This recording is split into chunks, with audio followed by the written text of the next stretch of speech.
अगर देखा जाए तो आम लोग बड़े आसानी से और सुकून से रहते हैं और वो सोचते हैं कि ये मामूली सा स्पॉन्डिलाइटिस है, लेकिन ये मामूली सा स्पॉन्डिलाइटिस नहीं होता। और ये वाली तकलीफ जो होती है, मैं बोलता हूँ कि नौजवानों को अपाहज बनाने के लिए आती है। All praise be to the lord of universes. दोस्तों, सारी तारीफें परवरदिगार के लिए है जो आलमों का रब है।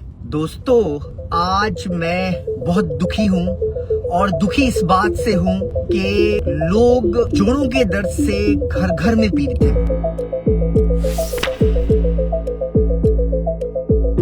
घर घर में जोड़ों की समस्या एक बड़े मसले के रूप में उभर रही है दोस्तों। और अगर कोई समस्या उभरती है जब जोड़ों का दर्द चैलेंजेस लेके आ रहा है, दोस्तों जोड़ों के दर्द की बहुत सारी वजह हो सकती है। मैं देखता हूँ कि ऑस्टियोआर्थराइटिस जो ज्यादातर आप देखेंगे घुटनों में इसकी तकलीफ होती है, औरतों में ज्यादा देखने को मिलती है, मर्दों में भी मिलता है। दूसरा रिमेटॉइड आर्थराइटिस, जहाँ मोटे तौर पे आपको बताऊं तो आपकी इम्यूनिटी है, आपके ज्वाइंट को डिस्ट्रॉय करने लगती है और डिफरेंट तरीके से आपकी इम्यूनिटी काम करना शुरू कर देती है और तमाम जोड़ आपके प्रभावित हो जाते हैं और धीरे धीरे आपका चलना फिरना दुबर हो जाता है और आप बेड रिडन हो जाते हैं। एक और समस्या बड़े तेजी से उभर रही है। अगर देखा जाए तो आम लोग बड़े आसानी से और सुकून से रहते हैं और वो सोचते हैं कि ये मामूली सा स्पॉन्डिलाइटिस है, लेकिन ये मामूली सा स्पॉन्डिलाइटिस नहीं होता, बल्कि इसको एंकाइलोजिंग स्पॉन्डिलाइटिस कहा जाता है। और ये वाली तकलीफ जो होती है,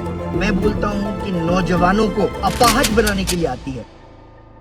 दोस्तों, मैं ऐसे नौजवानों को देखता हूँ जिनके लिए कमर में दर्द और गर्दन में दर्द नौजवान को धीरे धीरे ऐसी हालत में ले जाता है कि उनके लिए चलना फिरना, उनके लिए डेली की एक्टिविटी सबको बर्बाद कर देता। एक तो ऑस्टियोआर्थराइटिस जिसमें डिजेनरेशन होता है, ये बीमारी एक सर्टेन एज के बाद शुरू होती है, मर्दों में कम, औरतों में ज्यादा। दूसरा रिमेटॉइड आर्थराइटिस जिसका कारण ऑटो इम्यून डिजीज होता है। उसी तरह से एंकाइलोजिंग स्पॉन्डिलाइटिस, ये भी बड़ा ही गंभीर सिचुएशन होता है, ये भी एक ऑटो इम्यून कंडीशन है, इसको भी सही तरह से इलाज करने की जरूरत होती है।